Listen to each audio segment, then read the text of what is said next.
Ketika seorang pria ini ingin menghidupkan motornya, tiba-tiba saja knalpot dari motor tersebut pun memanjang dan memakan makanan yang ada di atas meja. Pria yang sedang makan itu pun terkejut melihat hal itu. Dia pun hanya bisa terbengong melihatnya. Dia pun heran, mana mungkin knalpot bisa memakan makanan miliknya. Dia pun langsung memakan semua makanan pria itu tanpa tersisa sedikit pun. Setelah memakan semua makanan di atas meja itu, knalpot itu pun kembali ke bentuk semula dan pria ini pun ingin mengambil makanan yang ada di dalam knalpot itu. Dia pun mencoba membukanya, namun pemilik motor itu pun langsung mengatakan kepada pria itu, "Apa yang kau lakukan?" Lalu pria ini pun mengatakan kepada pemilik motor itu, "Knalpotmu ini memakan makananku yang ada di atas meja ini." Kemudian pria itu mengatakan, "Kau mungkin berhalu," dan dia pun mengatakan, "Mana mungkin knalpot bisa memakan makanan." Pria itu pun terus meyakinkan pemilik motor tersebut bahwa memang knalpotnya itu bisa memanjang dan memakan makanan yang ada di atas meja tersebut, dan dia pun menunjukkan bahwa knalpot itu memanjang dengan sendirinya dan menghabiskan makanannya. Pria pemilik motor ini pun kebingungan. Dia pun mencoba memanggil penjual yang ada di sana dan dia pun memanggilnya untuk menyuruhnya ke sini, dan dia pun mengatakan kepada pria penjual itu, "Apakah kau percaya jika knalpot ini memakan makanan yang ada di atas meja ini?" Lalu pria penjual itu mengatakan bahwa, "Aku tidak percaya, mana mungkin sebuah knalpot bisa memanjang untuk memakan makanan yang ada di atas meja tersebut."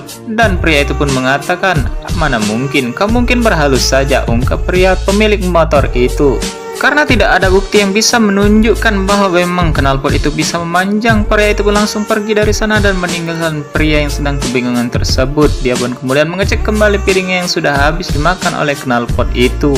Lalu pria ini pun menghampiri si penjual tersebut dan mengatakan, "Aku tidak mau membayar makanan itu karena bukan aku yang makannya, melainkan knalpot tadi." Namun pria penjual itu pun mengatakan, "Jika kau tidak mau membayar, aku akan memotongmu." Lalu pria itu pun takut dan dia pun terpaksa membayar makanan itu walaupun bukan dia yang memakannya. Kemudian dia pun langsung pergi dari sana untuk meninggalkan si pedagang. Dan di sisi lain pria ini pun kemudian sampai di sebuah bengkel, dan di belakang motor tersebut terdapatlah seorang pria yang sedang bermain HP, dan dia pun langsung meletakkan HP-nya itu di atas meja tersebut. Setelah pemilik motor itu pun pergi, tiba-tiba saja knalpot itu pun mulai memanjang seperti ular yang ingin mematok seseorang. Namun tiba-tiba saja dia pun langsung menghampiri HP yang ada di atas meja itu dan langsung menyedotnya. Pria ini pun hanya bisa terbengong melihatnya. Kemudian ketika melihat HP-nya hilang, dia pun mencoba mengambil HP itu di dalam knalpot tersebut dan dia pun mencoba untuk membukanya. Namun aksi pria tersebut dilihat oleh pemiliknya.